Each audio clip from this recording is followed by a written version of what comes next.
হয়েছেন, আপনার সন্তান আল্লাহর পক্ষ থেকে নেয়ামত হিসেবে পেয়েছেন, সন্তানের হক যদি ঠিক মতো আদায় করতে না পারেন, বৃদ্ধ বয়সে আপনার হক তার কাছে চাওয়াও একটা বোকামি। কিন্তু বড় কষ্টের বিষয়, অনেকেই আমরা দাদা দাদি হয়েছি, সন্তানের হক কি বলতে পারে না। শুনুন, এক, সন্তানের জন্য নেককার মা নির্বাচন করা। বিয়ের সময় যাকে আপনি পাত্রী হিসেবে দেখবেন, দেখবেন সে ধার্মিক কিনা, সে আদর্শবান কিনা, এটা দেখা আপনার জন্য দায়িত্ব। দুই, সন্তান জন্মের পর কানে আজান দেওয়া।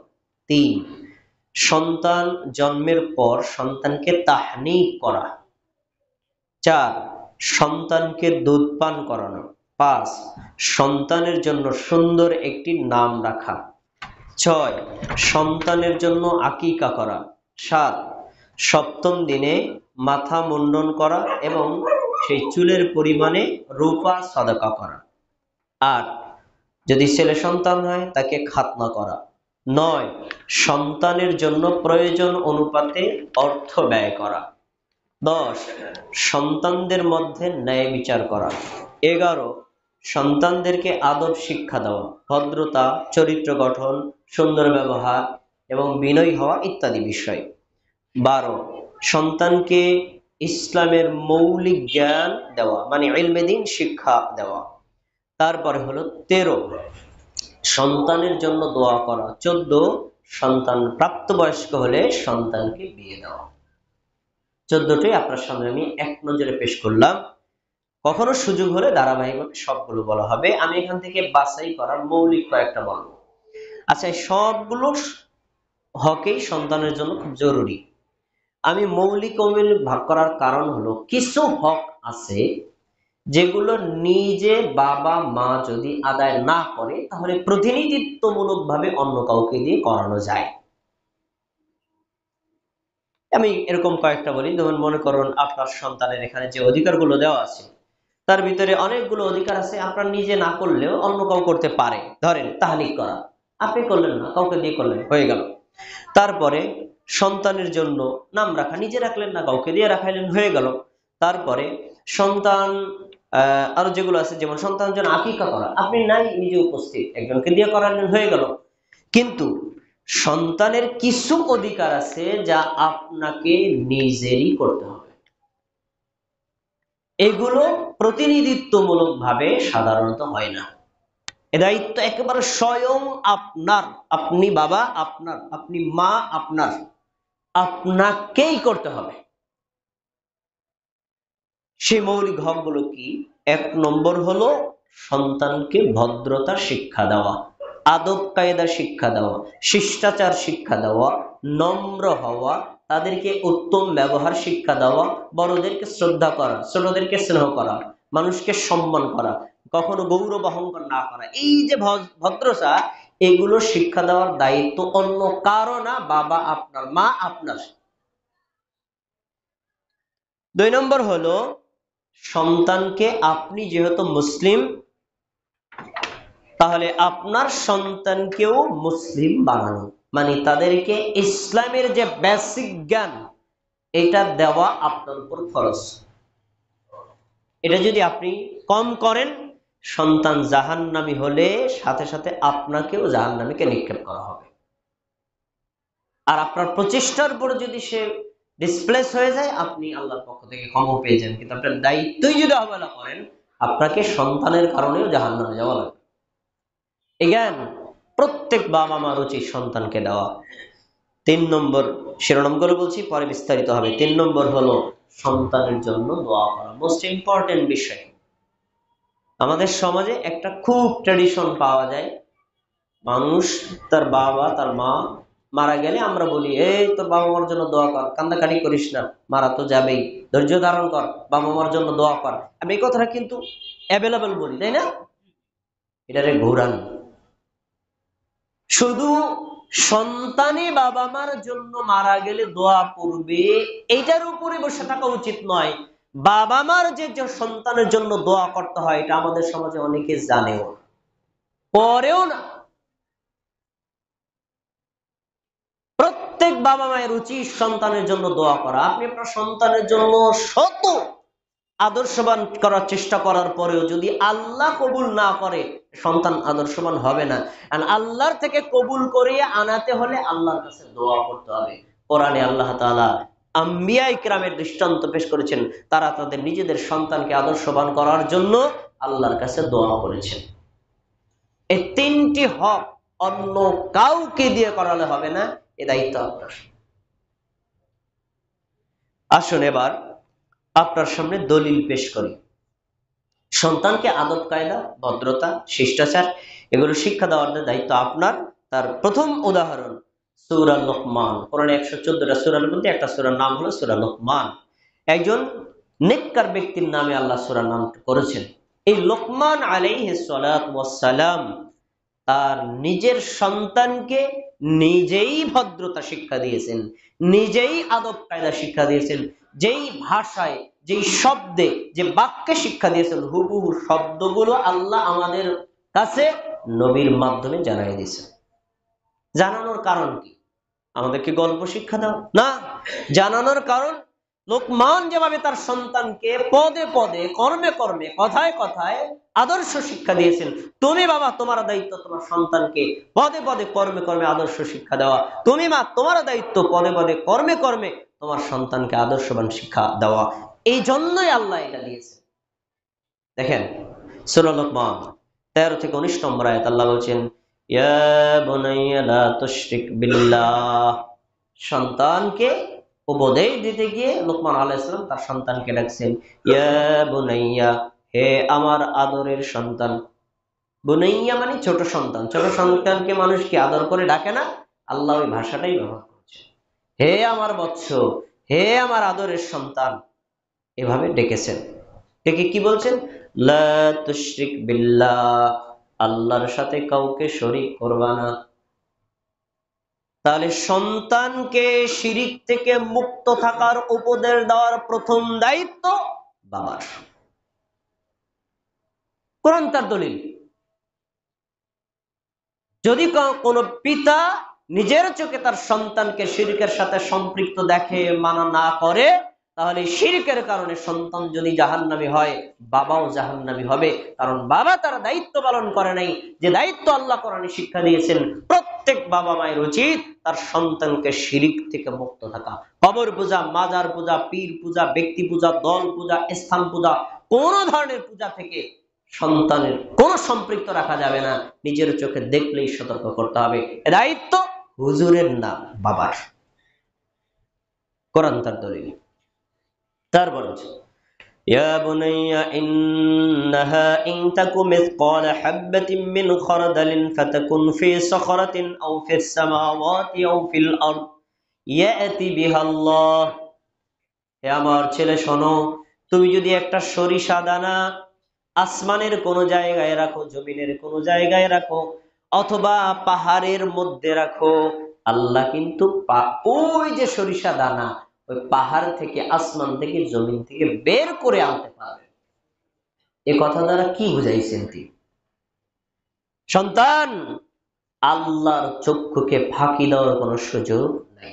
আল্লাহ গায়েবের খবর জানেন, সরিষা দানা পরিমাণ, অনুপরিমাণ, যা তুমি মাইক্রোস্কোপ দিয়েও দেখতে পারো না, তাও আল্লাহ দেখেন। অতএব আল্লাহকে ফাঁকি দেওয়ার কোনো সুযোগ নাই। আল্লাহকে ভয় করো। এ কথা কে বলছেন? কাকে বলেন তো আপনারা? কে বলছেন কাকে? বাবা বলছেন সন্তানকে। আপনি বাবা না? আপনার দায়িত্ব আল্লাহর ভয় শিক্ষা দেওয়া, আপনার দায়িত্ব। তারপরে ইয়া বুনাইয়া কিমিস সালাতা ওয়া'মুর বিল মা'রুফি ওয়ানহা আনিল মুনকার। হে আমার ছেলে, সালাত কায়েম করো। হে আমার ছেলে, সৎ কাজের আদেশ করো। হে আমার ছেলে, অন্যায় কাজের নিষেধ করো। তাহলে সালাতের আদেশ কে করবে? হুজুর করবে, মসজিদের ইমাম সাহেব করবে। মাদ্রাসায় ভর্তি করাই দিয়েছি না, হুজুর করবে। আমার দেখতে কি? দেখেন, এ কোরআন তার দলিল। বাবা বলবে সন্তান সালাত কায়েম করো, মা বলবে সালাত কায়েম করো। যদি কোনো পিতামাতা এক্ষেত্রে কার্পণ্য করো, অবহেলা করে, তাহলে তাকে অবশ্যই সন্তান বেনামাজি হওয়ার দায়ভার বহন করতে হবে। এড়িয়ে যাওয়ার কোনো সুযোগ নেই। কোরআন তার দলিল। তারপরে সন্তান নিজে ভালো কাজ করবে, ভালো কাজের উৎসাহ দিবে, সহযোগিতা করবে। অন্যায় কাজ নিজেও করবে না, কাউকে অন্যায় কাজে সহযোগিতাও করবে না। এরকম কোন কর্ম যদি দেখা যায়, তাহলে বাবা মার উচিত সাথে সাথে সন্তানকে সতর্ক করা, যেমনটি লোকমান আলাইহিস সালাতু ওয়াস সালাম তার সন্তানকে করেছিলেন।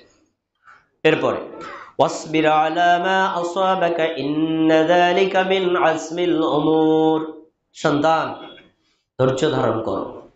বিপদে পড়লে, কোন বিপদে যদি পতিত হও, গলায় রশি দিয়ে আত্মহত্যা করবে না, এন্ডিং খাইয়ে মৃত্যুবরণ করবে না, ধৈর্য ধারণ করো। কারণ আজকে কষ্ট আসছে, কালকে আবার তোমার জন্য শান্তি আসবে। এই ধৈর্য শিক্ষা দেওয়ার দায়িত্ব হলো পিতার, ধৈর্য দেওয়ার শিক্ষা দেওয়ার দায়িত্ব হলো মায়ের। বলবেন, তিনি বলছেন, হে আমার সন্তান শোনো, যত কাজ দেখো সবকিছুর বেসিক হলো ধৈর্য। যে কোনো কাজে যাবার ধৈর্য ছাড়া কাজে সফল হওয়া যাবে না। তারপরে ওয়ালা তুসাইর খাদ্দাকা লিন্নাস ওয়ালা তামশি ফিল আরদি মারহা, সন্তান গাল ফুলিয়ে চলাফেরা করবে না।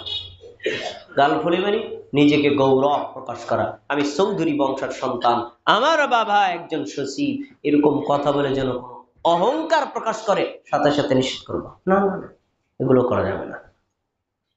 গাল ফুলিয়ে অন্যকে অবহেলা করা, তুচ্ছ-তাচ্ছিল্য করা, নিজেকে উন্নত মনে করা, এটা করা যাবে না। এই শিক্ষা তার বাবা তার সন্তানকে দিবে, মা তার সন্তানকে দিবে। তার বলছেন ওয়ালা তামশি ফিল আরদি মারহা, জমিনে চলাফেরা করার সময় স্বাভাবিকভাবে চলবে। আত্মগৌরব, অহংকার, ভাব, স্টাইল, মুড, এগুলো করা যাবে না কোনোভাবেই।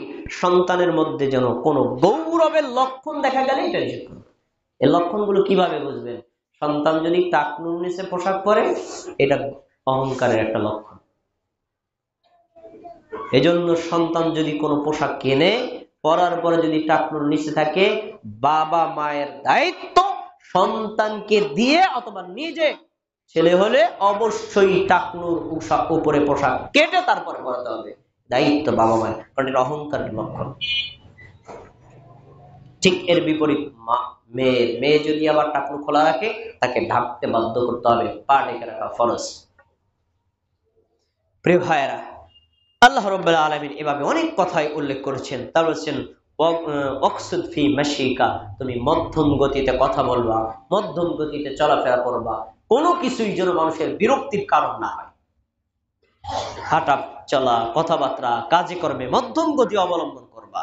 আর ওয়াগদুদ মিন সাউদিকা, সবসময় উঁচু কণ্ঠে কথা বলবা না। ভদ্র মানুষ কথা বলে আস্তে, ধীর স্থির ভাবে, কখনো উঁচু কণ্ঠে কথা বলে মানুষকে বিরক্ত করা, এটা তিনি নিষেধ করেছেন। এবং তিনি বলেছেন ইন্না আনকারাল আসওয়াতি লাসাউতুল হামির, আরে চিল্লাইলেই যদি মার্কেট পায়, গাধা সবার আগে মার্কেট পাবে। তার গাধার আওয়াজ সবচেয়ে বেশি, কিন্তু বিরক্তিকর কণ্ঠ। এজন্য ভদ্রভাবে বাবা মার সাথে, দাদার সাথে, দাদির সাথে, নানের সাথে, বয়োজ্যেষ্ঠদের সাথে ভদ্রভাবে কথা বলবা, তাদেরকে সম্মান দিয়ে কথা বলবা, তাদেরকে মূল্যায়ন করবা। এই শিক্ষা দিবে কে? বাবা তার সন্তানকে, মা তার সন্তানকে। এই কয়েকটা উদাহরণ দিলাম। এভাবে রাসূল সাল্লাল্লাহু আলাইহি ওয়াসাল্লাম আদর্শ শিক্ষা দিয়েছেন। দেখেন, রাসূল সাল্লাল্লাহু আলাইহি ওয়াসাল্লামের স্ত্রী উম্মে সালামা, তার আরেকটা বিয়ে হয়েছিল, তার সন্তান ছিল ওমর। এই ওমর রাসূলের বাসায় থাকতো। ওমর যখন রাসূলের সাথে খাবার খাওয়া শুরু করছে, তখন ওমর বলছে, আমি প্লেটের এখান থেকে খাবার, এখান থেকে খাবার, এখান থেকে খাবার, এরকম এলোমেলো খাবার খাচ্ছি। তখন আল্লাহর রাসূল আমাকে বলছেন, ইয়া গোলাম, হে বৎস, কুল সাম্মিল্লাহ, বিসমিল্লাহ বলে খাও, অকুল বিয়ামিনিকা, ডান হাতে খাও, অকুল মিম্মা ইয়ালিকা, তোমার কাছ থেকে খাও, বিচ্ছিন্নভাবে বিভিন্ন জায়গা থেকে খাও, খাবার খাওয়া যাবে না। দেখেন, রাসূল সাল্লাল্লাহু আলাইহি ওয়াসাল্লাম তার নিজের বাসার সন্তানকে আদর্শ শিক্ষা দিয়েছেন, এভাবে খাবার খাওয়া যাবে না। এখন খাবার খাওয়ার আদব শিক্ষা দিবে কে? বাবা, কে? মা। এই শিষ্টাচার শিক্ষা দাও বাবার উপর ফরজ, মায়ের উপর ফরজ। অধিকাংশ ক্ষেত্রেই দেখা যায়, যাদের বাবার কোনো খোঁজ নাই, মায়ের কোনো খোঁজ নাই, বাবা মা রাস্তাঘাটে চলাফেরা করে, সন্তান খোঁজ খবর রাখে না, এই সন্তানগুলো সমাজের টোকাই হয়, এই সন্তানগুলো সমাজের জন্য বোঝা হয়ে দাঁড়ায়। কেন? আদর্শ শিক্ষা দেয় নাই তাই। ভাইয়েরা, রাসূল সাল্লাল্লাহু আলাইহি সাল্লামের খেদমত করতেন একজন ছোট বালক, তার নাম আনাস। তিনি রাসূলের ব্যাপারে রিপোর্ট দিচ্ছেন। আমরা তো সব আদর্শ রাসূল থেকে নেব, তাই তার কথাগুলো উল্লেখ করছি। তিনি বলছেন কদামতুন নবিয়্য সাল্লাল্লাহু আলাইহি ওয়াসাল্লাম 10 সিনিন, আমি আনাস ছোট বয়সে আল্লাহ রাসূলের 10 বছর সেবা করেছি। তার বালিশ টানতাম, তার বদনা টানতাম, তার মিসওয়াক টানতাম, মানে তার যতটুকু সেবা করা দরকার। আমি 10 বছরে আল্লাহর রাসূল থেকে 3টি বাক্য শুনিনি। এক, উফ, এই কি করছস, মানে বিরক্তিকর কোন শব্দ তিনি বলেন নাই। লিমা সানাতা ওয়াল্লা সানাতা, কেন করলা না, কেন করেছো, এরকম ধমক দিয়ে কোনো কথা তিনি বলতেন না। কি বোঝা যায়? রাসূল নিজেও ছিলেন আদর্শবান। তিনি নিজের আদর্শ দিয়া নিজের মানে একদম নিকটবর্তী লোকদেরকে শিক্ষা দিয়েছেন। আপনি যদি আইডল না হন, সন্তান আদর্শবান হবে না, এটা প্রমাণিত সত্য। আপনি রাস্তাঘাটে বিড়ি সিগারেট খাবেন আর সন্তানকে বলেন এই বিড়ির ধারে কাছে যাওয়া যাবে না। আপনি নিজে জুয়া খেলবেন আর বলবেন জুয়ার আড্ডায় যাওয়া যাবে না। এটা হয় নাকি? আপনি নিজে সালাত আদায় করবেন না, সন্তানকে বলবেন সালাতে যাই। এটা হয় নাকি? অবাস্তব, অসম্ভব। এজন্য প্রত্যেক বাবা মাকে এ দায়িত্ব নিতে হবে, যে দায়িত্ব আল্লাহ রাসূল এবং আল্লাহ তাআলা শিক্ষা দিচ্ছেন। এগুলো করেন, আল্লাহর কাছে দোয়া করেন, আপনার সন্তান হবে সমাজে এক আদর্শবান সন্তান। ভাইয়েরা, সংক্ষেপ করে দিচ্ছি, এবার আসলে ইলমে দ্বীন শিক্ষা দেওয়া, এটা খুব মোস্ট ইম্পর্টেন্ট বিষয়। এটা কোনোভাবে অবহেলা করা যাবে না। এখানে আমরা যারা আছি কেউ বেঈমান না, সবাই ইমানদার। আমরা যারা আছি সবাই মুসলিম, কেউ ইসলামের বাইরে না। কিন্তু নিজের সন্তান ইসলামের উপর আছে কিনা, ইসলামের উপর থাকবে কিনা, তাদের ভবিষ্যৎ কি, এগুলো নিয়ে কেউ কোনো পরিপ্লান পরিকল্পনা করে না। অথচ আল্লাহ তাআলা কোরআন মাজিদে আমাদের সামনে দৃষ্টান্ত পেশ করেছেন ইব্রাহিম আলাইহিস সালাতু ওয়াস সালাম, ইয়াকুব আলাইহিস সালামের ব্যাপারে।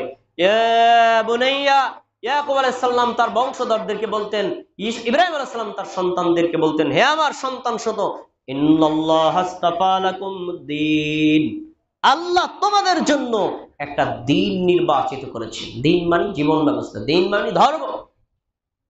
আল্লাহ মানুষের জন্য কোন ধর্ম নির্বাচন করেছেন? ইসলাম। ফালা তামুতুন্না ইল্লা ওয়া আনতুম মুসলিমুন, আমার বংশধর ছেলে এবং মেয়ে কেউ মুসলিম ব্যতীত অন্য কোন ধর্ম তালাশ করা, অনুসন্ধান করা, তার দিকে ঝুঁকে যাওয়া কোনোভাবেই যেতে পারবে না। আল্লাহর ধর্ম, দ্বীনের উপর অটল থাকবে। তাহলে নিজে মুসলিম হওয়া, সন্তানদেরকে মুসলিম বানানো বাবার দায়িত্ব, মায়ের দায়িত্ব। সন্তান যদি নাস্তিক হয়, বাবাকে কিয়ামতের দিন অবশ্যই দায়ভার বহন করতে হবে। এগুলো এই সন্তানের হক, মৌলিক হক, ফরজ হক। এগুলোর ব্যাপারে কোনোভাবে আপনি অবহেলা করতে পারবেন না। তারপর আল্লাহ তাআলা আরো দৃষ্টান্ত পেশ করেছেন সূরা তাহা 132 নম্বর আয়াতে, ওয়া'মুর আহলাকা বিস-সালাত, তুমি তোমার পরিবারের লোকদের সালাতের আদেশ করো। আমরা অনেকেই ব্যক্তিগতভাবে ধর্ম চর্চা করি না, রাষ্ট্রীয়ভাবে ধর্ম চর্চার ব্যাপারে খুবই আগ্রহী। কিন্তু জেনে রাখুন, ইসলাম প্র্যাকটিস শুরু হবে ব্যক্তি থেকে, পরিবার থেকে, সমাজ থেকে, তারপরে রাষ্ট্রে, রাষ্ট্রের স্তর পরে। আমার নিজের উপর যদি ইসলাম প্রতিষ্ঠা করতে না পারি, আমার পরিবারে যদি ইসলাম প্রতিষ্ঠা না করে, রাষ্ট্রে ইম্পসিবল হবেই না। আল্লাহ এই জন্য বলছেন ওয়া'মুর আহলাকা বিস-সালাত, আরে তুমি তোমার ঘরের রাষ্ট্রপতি, তুমি তোমার ঘরের প্রধানমন্ত্রী, তোমার ঘরের ছেলে সালাত আদায় করে না, তোমার মেয়ে সালাত আদায় করে না, তোমার স্ত্রী সালাত আদায় করে না, তাদেরকে আগে সালাতের ব্যাপারে বলো। আগে নিজের পরিবারে দিন কায়েম করো, এরপরে পরের স্টেপ। ওয়া'মুর আহলাকা বিস-সালাত, এজন্য সন্তান বেনামাজি না নামাজি আমি জানি না, আপনি জানেন। আমার সন্তান নামাজি না বেনামাজি আমি জানি, আপনি জানেন না। আমারটা আমাকে দায়ভার বহন করতে হবে, আপনাকে আপনার দায়িত্ব দায়ভার বহন করতে হবে। আল্লাহ বলছেন কু আনফুসাকুম ওয়া আহলিকুম নারা, নিজেদেরকে বাঁচাও, সন্তানদেরকেও জাহান্নামের আগুন থেকে বাঁচাও। আল্লাহ রাসূল একটা সিস্টেম শিখায় দিচ্ছেন। খুতবা লম্বা হয়ে যায়, শুনুন। নবী সাল্লাল্লাহু আলাইহি ওয়াসাল্লাম বলছেন, সন্তানের বয়স 7 বছর হলে সন্তানদেরকে সালাতের আদেশ করবা, ছেলে বা মেয়ে। একটানা 3 বছর পর্যন্ত শুধু আদেশ, মারাও যাবে না, কঠোরতা অবলম্বন করা যাবে না, শাস্তি দেওয়া যাবে না। 3 বছর পর্যন্ত সালাতকে বলতে, বাবা পড়ো, মা পড়ো, সালাত আদায় করো, সালাত আদায় করো। ও এক তো পড়বে, আর এক তো পড়বে না, আপনার সাথে পড়বে, আস্তে আস্তে শিখবে। 3 বছর পর্যন্ত শিক্ষা দেওয়ার পরে 10ম বছরে পড়ার পরে আপনার ছেলে, আপনার মেয়ে যদি সালাত আদায় না করে, ওয়াদরিবুহুন্না আলাইহা, বেনামাজি হওয়ার কারণে ছেলেকে শাস্তি দাও, বেনামাজি হওয়ার কারণে মেয়েকে শাস্তি দাও। এটা আল্লাহর রাসূলের আদেশ। তার মানে 10 বছর বয়সে পড়লেই ছেলের উপর সালাত ফরজ, 10 বছর বয়সে পড়লেই মেয়ের উপর সালাত ফরজ। এই ফরজের দায়ভার আপনাকে আপনাকে নিতে হবে, আমি হুজুর না, আপনাকে নিতে হবে। কিন্তু আমাদের সন্তান সালাত আদায় করে না, বয়স 17 বছর, আমি কিছুই বলি না, কিন্তু আমার একটা কর্মের যদি ডান থেকে বাম হয় আর পাশার উপর 10টা বাড়ি, মানে আমরা ব্যক্তিগত কারণে সন্তানকে প্রহার করি, ধর্মীয় কারণে আমাদের কাছে একদম এটার কোনো মূল্যই নেই। ইসলাম বলেছে একরকম, আমরা চলছি অন্যরকম। ভাই, এ দায়িত্ব আপনাকে পালন করতে হবে যেগুলো আল্লাহ তাআলা কোরআন মাজিদে উল্লেখ করেছেন। আরেকজন ব্যক্তির নাম উল্লেখ করেছেন, অযকুরু ফিল কিতাবি ইসমাঈল। ইব্রাহিম আলাইহিস সালামের এক আদর্শ সন্তান ছিলেন ইসমাঈল আলাইহিস সালাম। কুরবানির ঘটনা জানেন।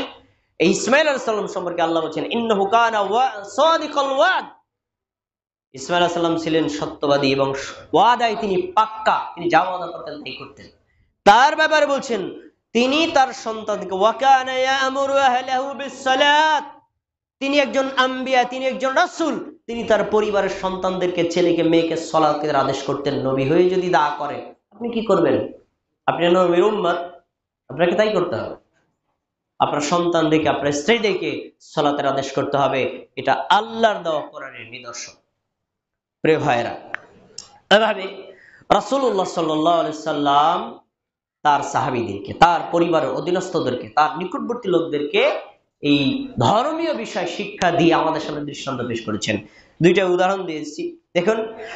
মুআয রাদিয়াল্লাহু তাআলা আনহু বলেন, আওসানি রাসূলুল্লাহ সাল্লাল্লাহু আলাইহি ওয়াসাল্লাম বিআশরি কালিমাত। আল্লাহ রাসূল আমাকে 10টি বিষয় উপদেশ দিয়েছিলেন। 10টি বিষয়, তার ভিতরে তিনি বলেছিলেন কি, ওয়া আনফিক আলা ইয়ালিকা মিন কওলিকা, তুমি তোমার সাধ্যমতো তোমার সন্তান, তোমাদের পরিবারের পিছনে অর্থ ব্যয় করবা। তার প্রয়োজন, যা দরকার, এটা তুমি দিবা, এখানে কার্পণ্য করা যাবে না, কিন্তু আবার বিলাসী শিক্ষা দেওয়া যাবে না, তা তুমি দাও। এর বলছেন, ওয়ালা তারফা আনহুম আসাকা আদাবান, সন্তানকে ধর্মীয় শিক্ষা দিতে, সন্তানকে আদর্শবান বানানোর জন্য লাঠি ঘর থেকে নামাবা না, লাঠি যেন থাকে। এই লাঠি মানে লাঠি থাকতে হবে এমন না, মানে শাসন অবশ্যই লাগবে। আদর দিয়ে শুধু মানুষকে মানুষ করা যায় না, মানুষ নেগেটিভ দিকে দৌড় দেয়, নেগেটিভ থেকে ফিরিয়ে আনার জন্যই আইন। যারা তাদের সন্তানদেরকে 24 ঘন্টা আদরই করে, এই সন্তান মানুষ হয় না, এটা প্রমাণিত সত্য। আর যারা 24 ঘন্টায় শুধু শাসনই করে, সন্তান তার কন্ট্রোল মানে না, এটাও প্রমাণিত সত্য। আদর, শাসন দুইটাকে প্লাস মাইনাস করে সন্তানকে আদর্শবান করতে হবে, এটা ইসলামের শিক্ষা। প্রিয় ভাইরা, ওবাদ ইবনে সামিত রাদিয়াল্লাহু তাআলা বলেন, রাসূলুল্লাহ সাল্লাল্লাহু আলাইহি ওয়াসাল্লাম আমাকে বলছেন, সন্তান, ইত্তাকিল্লাহ, আল্লাহকে ভয় করো, ওয়ালাম, জেনে রাখো, আন্নাকা লান তাত্তাকিল্লাহ হাত্তা তুমিনা বিল্লাহ, আল্লাহকে বিশ্বাস না করলে তুমি আল্লাহকে ভয় করতে পারবা না। আর জেনে রাখো, আল্লাহকে বিশ্বাস করতে হলে তাকদীরের ভালো মন্দের উপর বিশ্বাস করতে হবে। তোমার তাকদীরে ভালোও থাকতে পারে, মন্দও থাকতে পারে। আমার সন্তানকে আমি সর্বোচ্চ চেষ্টা করেছি ভালো বানানোর জন্য, ভালো হয়নি, আল্লাহ তাকদীরে লেখে নাই। নূহ আলাইহিস সালামের ছেলে কাফের ছিল না, হয়েছে তো, হতে পারে, কিন্তু আপনি চেষ্টা করেছেন কিনা, এটা আপনার বড় বিষয়।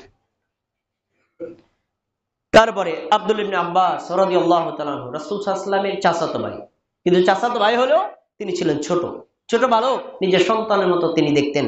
তিনি এই আব্দুল্লাহ ইবনে আব্বাসকে বলছেন যে, একদিন আমি রাসূল সাল্লাল্লাহু আলাইহি ওয়াসাল্লামের সাথে তার সাওয়ারির পিছনে ছিলাম, তিনি আমাকে বললেন, ইয়া গোলাম, হে বৎস, আদরের সাথে, স্নেহের সাথে ডেকে বলছেন, হে বৎস, শোনো, তুমি কি করবা, ইন্নী উআল্লিমুকা কালিমাতিন ইয়ানফাউকাল্লাহু বিহিন্না, আমি তোমাকে এমন কিছু কথা শিক্ষা দেব, স্মরণীয় বাক্য শিক্ষা দেব, যেগুলো তুমি যদি রক্ষা করো, আল্লাহ তোমাকে উপকার করবেন। ইহফিজিল্লাহ ইয়াহফিজুকা তাজিদহু তুজাহাকা, তুমি আল্লাহর এই কথাগুলো হেফাজত করো, আল্লাহ তোমাকে সাহায্য করবেন। আর তুমি যদি বিপদে পড়ো, আল্লাহই তোমাকে বিপদ থেকে উদ্ধার করবেন। বাক্যগুলো কি শোনেন, বাক্যগুলো ইসলামের বেসিক বিষয়। যেভাবে রাসূলুল্লাহ সাল্লাল্লাহু আলাইহি ওয়াসাল্লাম আব্দুল্লাহ ইবনে আব্বাসকে শিক্ষা দিয়েছেন, আমরা আমাদের সন্তানদেরকে এভাবে শিক্ষা দেব। এইটা দেওয়ার জন্যই তিনি মূলত এই আদর্শগুলো তাকে শিক্ষা দিয়েছেন। দেখেন তিনি কি বলছেন, শোনো, তোমার কাজ কি, তুমি 1 নম্বর, ওয়া ইযা সাআলতা ফাসআলিল্লাহ, যখন কোনো কিছু চাইবা, কার কাছে চাবা? আল্লাহর কাছে। এই চাওয়াটা দুই ধরনের, একটা হলো লৌকিক, একটা অলৌকিক। আমি ধরেন হাসপাতালে যাবো, আমার টাকা নেই, আপনাকে বললাম 500 টাকা ধার দেন, আল্লাহকে না চাই তো আপনার কাছে চাইছি, দোষ নাই, এটা লৌকিক চাওয়া। আর এটা হলো অলৌকিক। অলৌকিক যে কোনো প্রার্থনা শুধু আল্লাহ ছাড়া অন্য কারো কাছে চাওয়া যাবে না। ওয়াইদা সাআলতা ফাসআলিল্লাহ, যে কোনো কিছু তুমি আল্লাহর কাছে চাইবে, এটা তাওহীদ। ওয়াইদা ইসতাআনতা ফাসতাইন বিল্লাহ, যে কোনো বিপদে পড়লে বিপদ থেকে উদ্ধারের জন্য কার কাছে সাহায্য চাইবা? আল্লাহর কাছে। ওয়াসতাইন বিল্লাহ, আল্লাহর কাছে সাহায্য চাইবা। তারপরে তিনি বলছেন ওয়ালাম আন্নাল উম্মাতা লাউ ইজতামাআত, শোনো, সারা পৃথিবীর মানুষ যদি তোমাকে ক্ষতি করতে চায়, সমস্ত পৃথিবীর মানুষ মিলে ততটুকু ক্ষতি তোমার করতে পারবে যতটুকু আল্লাহ তোমার তাকদীরে রেখে গেছেন। আল্লাহ লেখার বাইরে এক চুল পরিমাণ বেশি ক্ষতি কেউ করতে পারবে না। পরের বাক্য, সমস্ত পৃথিবীর মানুষ মিলে যদি তোমার উপকার করতে চায় ততটুকুই করতে পারবে যতটুকু আল্লাহ তোমার তাকদীরে উপকার লিখে রেখেছেন। তাহলে উপকার কার কাছে চাইবো? ক্ষতি থেকে বাঁচার জন্য কার কাছে চাইবো? তাওহীদ। এই যে রাসূলুল্লাহ সাল্লাল্লাহু আলাইহি ওয়াসাল্লাম আব্দুল্লাহ ইবনে আব্বাস বৎসকে, বালককে শিক্ষা দিচ্ছেন, আপনার ছেলে, আপনার মেয়ে, আপনার আদর্শ সন্তান যদি গড়ে তুলতে হয় তাদেরকে এই তাওহীদ, এই সুন্নাত, এইগুলো আমাদেরকে শিক্ষা দিতে হবে। আমাদের দায়িত্ব। যদি আপনি শিক্ষা দেন তাহলে আপনার সন্তান হবে একজন আদর্শবান সন্তান। প্রিয় ভাইরা, অনেক কথা হয়ে যায়, খুতবা লম্বা হওয়ার কারণে একটা কথা বলে আলোচনা শেষ করে দিচ্ছি। খুব মনোযোগ দিয়ে শুনুন। রাসূলুল্লাহ সাল্লাল্লাহু আলাইহি ওয়াসাল্লাম বলেছেন, ইদা মাতাল ইনসান ইনকাতা আনহু আমালু, মানুষ মারা গেলে মৃত্যুর সাথে সাথে তার ভালো আমল খারাপ আমল সম্বন্ধ হয়ে যায়। ভালো আমলে যুক্ত হয় না, খারাপ কোনো পাপও তার আমলে যুক্ত হয় না। কিন্তু তিনজন ব্যক্তি আছে, তার পাপ যুক্ত না হলেও নেক তার কখনো বন্ধ হয় না। এক, সদাকায়ে জারিয়া, প্রবাহিত দান। দান করবে একবার, নেকি পাবে অসংখ্যবার। আর তাকওয়া মসজিদ এখন ভাসমান অবস্থায় আছে। আমি যদি বলি ভাই আপনারা যদি জমি কেনেন, আমি 1 শতক জমি টাকা দিলাম, মসজিদ যতদিন থাকবে ততদিন আমি দুনিয়াতে না থাকলে নেকি পাবো। সদাকায়ে জারিয়া। এরপরে উপকারী ইলম, কোরআন শেখা, হাদিস শেখা, তাওহীদ শেখা, সুন্নাহ শেখা, বেদাত শেখা, এগুলো শিখে সঠিকটা গ্রহণ করা, বাতিলটাকে বর্জন করা, এগুলো মানুষকে শিক্ষা দেওয়া। এই উপকারী ইলমের মাধ্যমে নিজে উপকার পাবেন, সমাজকে উপকার করবেন। যতদিন উপকার চলবে, আপনি মারা গেলেও নেকি ততদিন আপনার আমলনামায় চলতেই থাকবে। 3 নম্বরটা খুবই ইম্পর্টেন্ট, আও ওয়ালাদিন সালিহিন ইয়াদউ লাহ, তুমি পরবর্তী প্রজন্ম, নেক্সট জেনারেশন, তোমার ছেলে, তোমার মেয়ে, তোমার নাতি, তোমার পুতি, এরা যে তোমার পরবর্তী বংশধর হিসেবে থাকবে, তাদেরকে যদি তুমি নেককার বানায়া যাও, তুমি মৃত্যুর পর যদি সে বলে রব্বিরহামহুমা কামা রব্বায়ানি সগীরা, এরকম শব্দ বাক্য বলার মতো আদর্শবান নেককার সন্তান যদি রেখে যাও, তাহলে তুমি মারা গেলেও নেকি বন্ধ হবে না। হাদিস কি বোঝায়? সন্তানকে দ্বীন শিক্ষা দিতে হবে। হাদিস কি বোঝায়? সন্তানকে ইসলামের বেসিক যে বিষয়, তাওহীদ, সুন্নাত, শিরক, বেদাত, কুফর, সালাত, সিয়াম, হজ, যাকাত, যেগুলো মানুষকে মুসলিম হিসেবে টিকে থাকতে সাহায্য করবে, এগুলো শিক্ষা দেওয়া বাবার উপর ফরজ, মার উপর ফরজ। এক্ষেত্রে কোনো ধরনের কমতি চলবে না। আরো অনেক কথা শেষ করে দেই ভাই, সবশেষ, সন্তানের জন্য বেশি বেশি দোয়া করা। অনেকে আমরা নার্ভাস হয়ে যাই, হতাশ হয়ে যাই, আমি কতভাবে চেষ্টা করি কিন্তু সন্তানকে তো আদর্শবান করতেই পারছি না। কি করব? কি করার জন্য আপনি আপনার ওয়েতে চেষ্টা করবেন আর আল্লাহর কাছে দোয়া করবেন, যে দোয়া আল্লাহ শিক্ষা দিয়েছেন, রব্বানা হাব লানা মিন আজওয়াজিনা ওয়া যুররিয়াতিনা কুররাতা আয়ুন ওয়াজআলনা লিল মুত্তাকিনা ইমামা। আমার রব, আপনি আমার পরিবারে, আমার সন্তান, আমার স্ত্রী, আমার সন্তান সন্ততি যারা আছে, এদেরকে এমন বানান, ওদের কর্ম, ওদের আকীদা, ওদের দর্শন দেখলে আমার চোখ যেন জুড়াইয়া যায়। আল্লাহর শেখানো ভাষা। ইব্রাহিম আলাইহিস সালাম আল্লাহর কাছে দোয়া করেছিলেন, রব্বি হাবলি মিনাস সালিহিন, রব আপনি আমাকে নেককার সন্তান দান করুন। তাহলে শুধু সন্তান চাইলে হবে না, একটা শব্দ যুক্ত করে দিতে হবে, আল্লাহ নেক সন্তান দেন। এমন সন্তান দিয়ে কি করব? সন্তান যে সন্তান গাঁজা খায়, মদখোর, ফেন্সিডিলখোর, ইয়াবাখোর, সমাজের জন্য বিভৎস, এই সন্তান নিয়েও তো কোনো লাভ নাই। এজন্য নেক সন্তান আল্লাহর কাছে চাইতে হবে। আজকের খুতবার বিষয় ছিল 3টি বিষয়।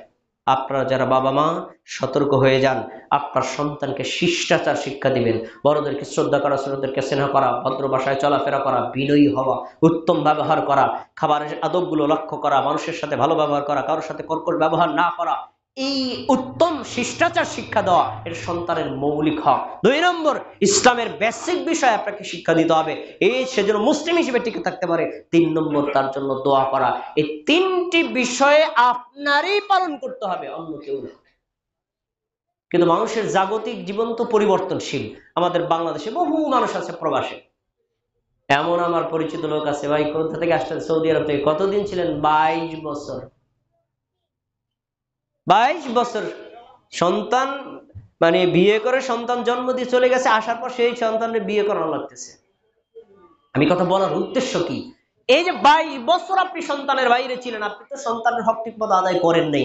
এখন সন্তানকে তো আপনি আদর্শবান গড়ে তোলা আপনার জন্য জটিল হয়ে যাবে। এজন্য যেহেতু মানুষের জাগতিক পরিবর্তনে বিভিন্ন সময়ে সন্তানের কাছে থাকা দুরস্ত কঠিন, এজন্য প্রত্যেক পিতার উচিত সন্তানকে এমন একটা পরিবেশ দেওয়া, এমন একটা প্রতিষ্ঠান দেওয়া, যেখানে থেকে সে সন্তান আমি না থাকলেও আদব কায়দা, ভদ্রতা, মুসলিম ইসলামী আদর্শ, শিষ্টাচার এগুলো শিখতে পারবে।